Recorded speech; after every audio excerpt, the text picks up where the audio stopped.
Welcome to Luca is a Billionaire, where the only thing I invest in is your answers. You start by confirming authorization. This avoids legal trouble and wasted effort. Once confirmed, put on gloves and set a flashlight to one side. You need light and control.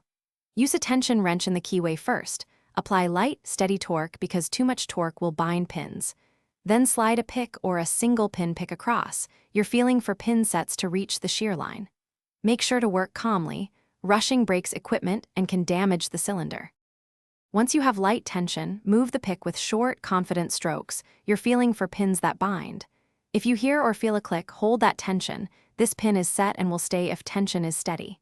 Continue along the stack, setting pins sequentially until the plug rotates. If single pin picking stalls, switch to raking briefly. Use fast, shallow strokes to unset multiple pins, then return to precise picking. Make sure to vary tension slightly. Small changes, often when the last pin clicks and the plug starts to turn, increase rotation gently until the lock opens. Do not force the plug. Excess force can strip tumblers. Once open, remove tools and inspect for damage. Rekeying or replacing the cylinder is often necessary to restore security. If nothing works or the lock is electronic, stop and call a licensed locksmith. This saves time and avoids legal risk. Troubleshoot. If pins keep setting then dropping, reduce tension by half and try again.